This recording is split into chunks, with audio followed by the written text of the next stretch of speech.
Okay, so I'd like to introduce Dr. Pippa Murray. Pippa and I met really primarily through working together at Talbot Special School in Sheffield, where Pippa joined me as a governor, and we began a kind of experiment in probably the most radical form of personalisation there's been in the country, with families in control of health, social care and education budgets, and doing very well with that. Pippa and I made an interesting team, I thought. I was probably the rambunctious one at times, and I think upset the head teacher quite a lot. And I noticed that Pippa has a gift, which is to bring about change with incredible gentleness, thoughtfulness, and to bring out of people their own willingness to change. So I have a lot of learning still to do from Pippa, I think, but I look forward to her talk.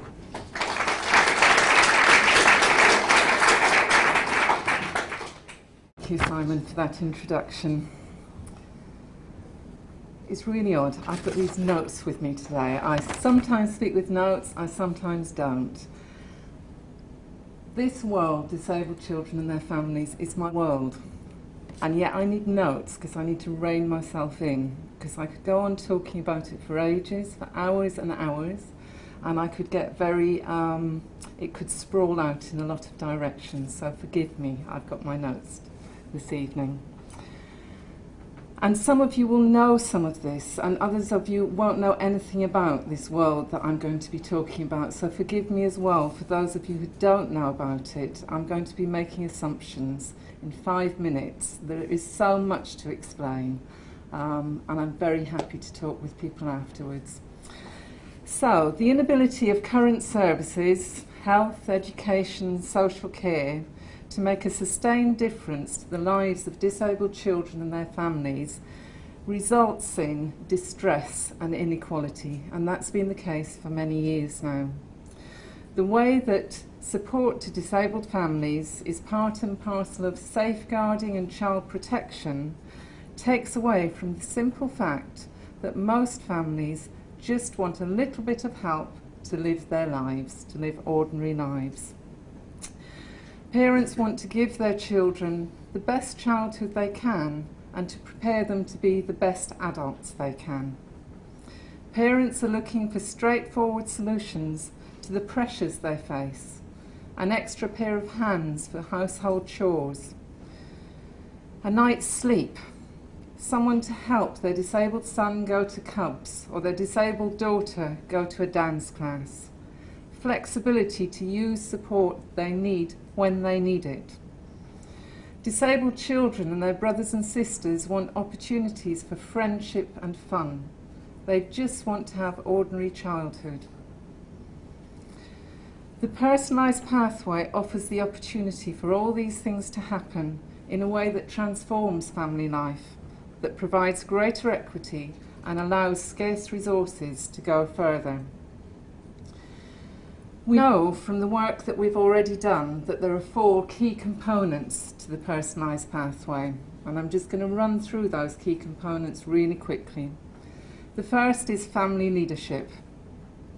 Systems and professionals need to respect and support the leadership of families at every stage. We need to find out much more about what family leadership means in practice and how to move beyond patronage and empty rhetoric. We need, and this is a really important component, these components aren't done in order of importance, they're all equally important. This one is a curriculum for citizenship. Our special education system in this country needs to be radically transformed. It needs to be turned upside down and inside out. Special education is rooted in a past rife with inequality and discrimination against disabled people. It is based on the belief that disabled children, particularly those with the most complex impairments, have little to offer the whole. Our society is diminished by the fact that we relegate these children to the margins. They need to be in the centre. They have so much to teach us. We need to offer all our children an education that allows them to believe in themselves so that they can be the leaders of tomorrow. The third thing that we need is coordinated expert support. For those of you who know the world of disabled children and the support that's on offer, you'll know that there are many different services out there, there are many different professionals, and families can be overwhelmed by professionals. It becomes another problem for families to deal with. Families want one person to help them through this pathway. And in the early years for families, they're most likely to have contact, and hopefully it's a good contact. Frequently it's not a good contact, but the contact is with health. And then as the child grows up and goes to school, the main agency that the family is dealing with is the school. And yet our systems don't work like that. Points of contact are all over the place.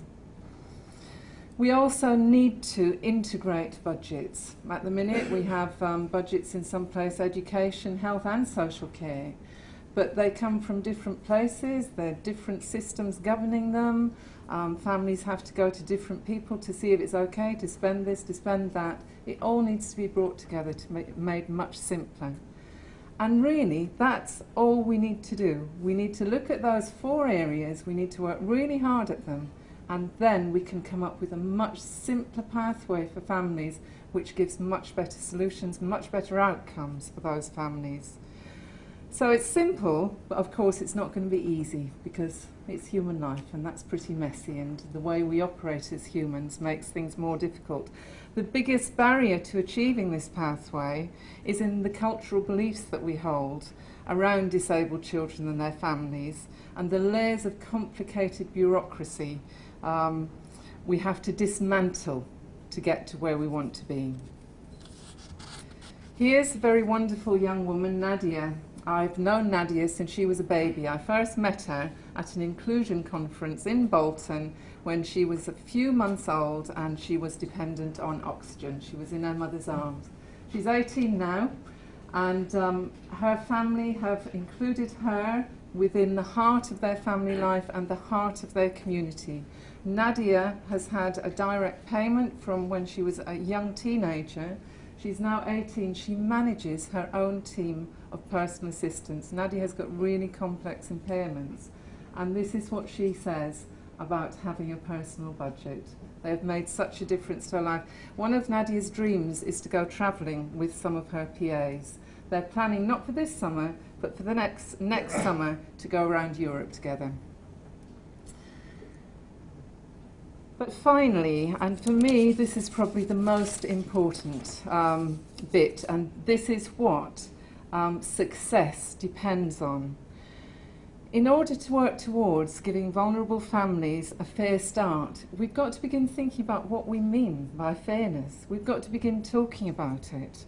What are the values that we as citizens want our society to be built on?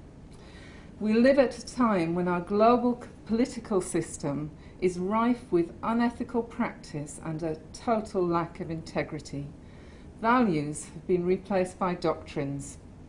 What goes for political dialogue is actually a hostile exchange of blame and one-upmanship. Political rhetoric is shown to be no more than empty promises, as time and time again our leaders fail to deliver. They fail to lead by example. A fair start for disabled children and their families will only be possible when we engage with these fundamental issues. And we have to lead by example. As we innovate, we have to do so with honesty, integrity, love and humility. As leaders, we have to believe in ourselves. We have to be prepared to make ourselves vulnerable and let others see who we are.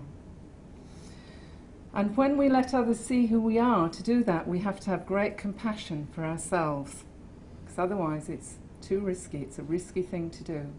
And it's only when we have true compassion for ourselves that we will have true compassion for others and be able to produce a fair start.